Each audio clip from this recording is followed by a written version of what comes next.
what I was striving for was actually money. I was athletic. I had dreams of being a pro baseball player, and I grew up in a neighborhood that Marxism was prevalent. So everybody I knew was either involved with the mob or had family members that were made guys in the mob, and so it was an exposure that, in the back of my mind, I always looked up to it. Similar to what you're saying, it was glamorized, and the fantasy of seeing all that money and watching guys drive cars. I wanted that stuff, and as things got difficult in my life, I went in that direction. But it's not what everybody thinks it is. So, that's why I'm sitting here today to send that message. It's not glamorized. When I was a younger kid, I got involved with just minor things while I was at work. I used to work in a delicatessen, and that delicatessen also had bookmakers next door, and they used to use the payphone in the back room. And one of the bookmakers' nieces was a girlfriend of mine as we were kids. So I was familiar with them, and he'd ask me favors to run some slips over to him when I was at work. So I'd run it over in the envelopes. And my bosses at that time were gamblers themselves, so they didn't have a problem with it. They were kind of involved themselves on a very small scale. So I started hanging out and doing little errands. And when things didn't work out later on in life, as a ball player, I had an arm injury. I went back to the street. Yeah, we were introduced to each other through some mutual friends a couple occasions. We really weren't buddies. We just knew each other. Hello, goodbye. And I met him on another occasion with Fat Andy Rugiano's son, Albert, who was one of the guys involved with me at a gym that we used to box at. He was a couple of years older, my baseball coach. And he introduced me another time with John Gotti Jr., but he didn't care for him. Initially, when we first met, we was part of the job kind of thing. Then, like anything else, when you spend a lot of time with somebody, you get friendly with them. And we started having a pretty good friendship, I'd say. Like anything else, you have a good time. It's about business, it's about money is the bottom line, really. I don't think one made me question what I was doing, but when I was sitting in jail cells, and I would reminisce back and say, what happened to that good kid? And, went to college and studied. I was a ball player. I was the captain of my high school baseball team for 2 years. I played 4 years varsity. And I wondered what happened to that good kid. I was really a good kid. Went to got a stockbroker's license, a Series 7. And I started saying to myself, how did I go wrong? And why did I do what I did? And I started really questioning myself and saying, I wish I could take it back and go back, especially when you're sitting in those cells and you're saying, you cause a lot of pain for a lot of families. And at the time, you're justifying it and you're blind to the money. And you cause a lot of pain for your own family and obviously for yourself. Started going downhill around 92, I'd say. When 91, Bobby Borriello gets killed. He was best man at John Gotti Jr.'s wedding, and the three of us were together on a constant basis. And he was killed because of the retribution with the Castellano hit. And John badmouthed him to me at the hospital when my son was born. It was July 18th, I believe, the day after he was born. We had a conversation about Bobby Borriello out in front of the hospital. And instead of talking highly of our friend, he started knocking him. And that was probably the beginning of some issues that kept occurring. Well, there was other issues prior that I started to understand that I'm just another guy that does work for them and earns money. Bobby Borriello was Italian. He was a made guy. He was a loyal guy to that family. Mark Ryder was a Jewish guy that made millions for the family, and his son was killed. And no one cared. When his money wasn't there anymore, and as long as he didn't give up Gotti Sr., and as long as his son died while he was in prison, nobody helped him. Nobody tried to find out who killed him. And when they eventually did find out who killed his son, they didn't do anything about it. So, I understood the life at this time. I'm a little older, and I understand the Gottis, and I understand the mob. Well, I was mad at him. I was very angry. He put a message out on the street that I was a cooperator and I was a rat. And I was in prison fighting for my life in Brazilian penitentiaries. And I got a message that John Gotti Jr., through an attorney, Joseph Carrazzo, whose uncle was an acting boss for our family, Nicky, and his father was a concierge of the family, and they sent me a message that John Gotti Jr. was ratting with the government and that he was walking in on a sneak, and he took what they call a proffer and Queen of the Day, where he gives up people and can't be charged with anything he talks about that day. Yeah, well, while I'm in the Brazilian penitentiaries, I'm making phone calls back because my co-defendants are on trial in Tampa, Florida, and I'm trying to help them beat the case. And I'm speaking to Carrazzo, the attorney, and he gives me information that John Gotti Jr., I told him to speak to him about helping them beat the case, that he's cooperated, he tells me. And I says, are you kidding me? And he says, yeah, I'm going to send you the information.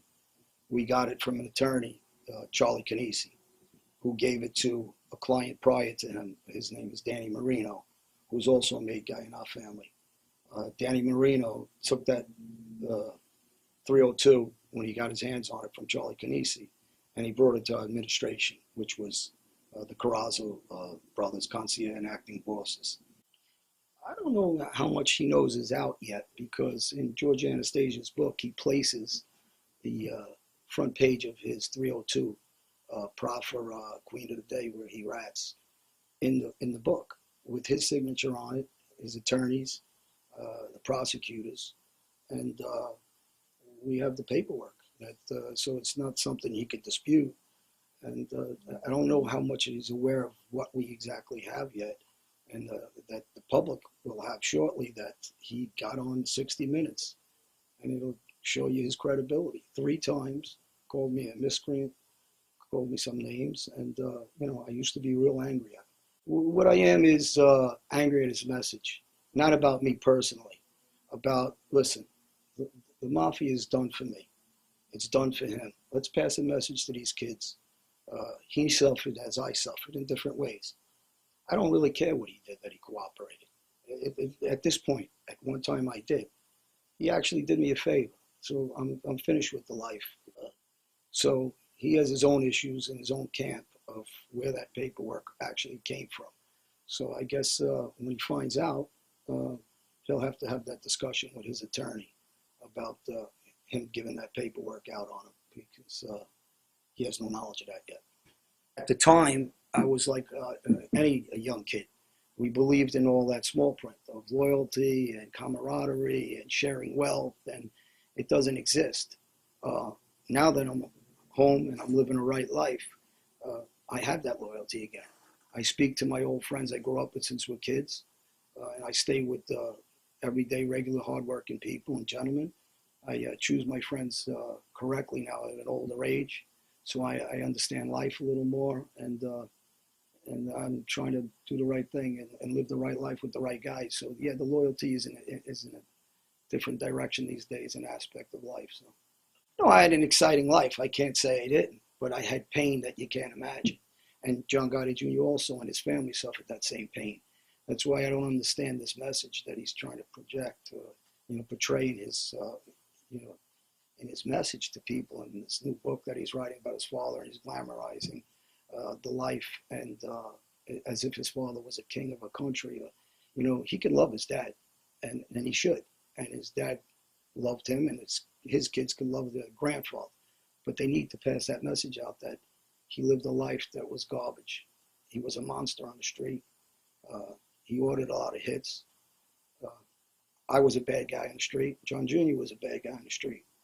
And he didn't quit the mafia like he tried to portray. He was thrown out of the mafia when this document came in, and he was shelved, is what we call. And he's not a mobster anymore.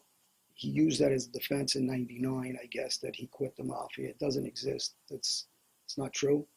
And later on, he got caught on a tape, angry at his uncle that broke him down from acting boss to a skipper, which is a captain. And if you quit the mafia in '99, what would you be mad at your uncle for breaking you down to a skipper for? So it's ridiculous. But in 2005, they shelved him. Why they don't kill him, I have no idea. if I was him, I'd be a little paranoid on the street. Maybe because of all this media attention, but he's in a dangerous position for some of the things he did. They did a 2-day series out of England with Trevor McDonald. Great guy, great interviewist. He was the first person that interviewed Mandela. And those are the guys that we need to tell the kids to respect. A guy like Mandela, a president of a country, Martin Luther King Jr., people that were real heroes, lost his life for his cause, Martin Luther King Jr., in a good way, not in a violent way.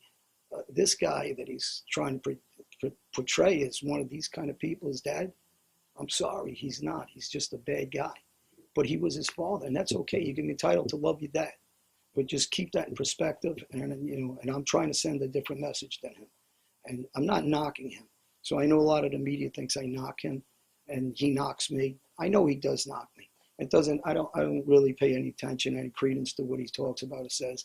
I just want to be honest and help kids. My 2 sons, I have a great relationship. One he's 18, the other one's 23. They both work real hard, go to school. My daughter I reunited with, and we have a fantastic relationship. She works for an attorney, and we're very close now. And it's my baby, my daughter, so she's always going to be my little girl, and so that's how I look at it.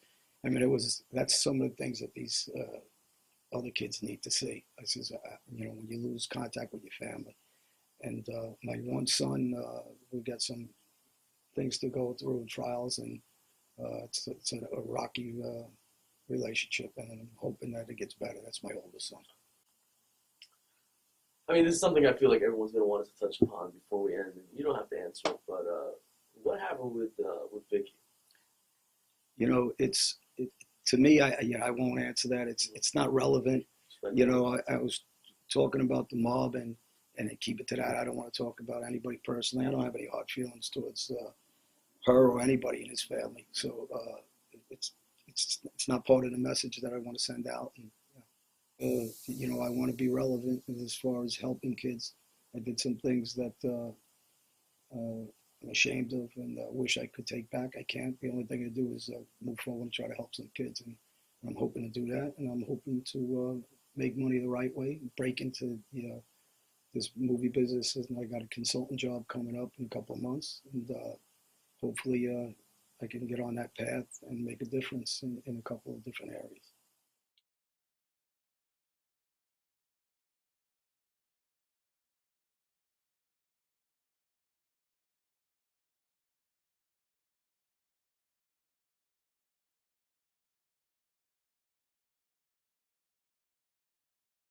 Thank you for watching this video. Please subscribe to our channel and check out more of our content.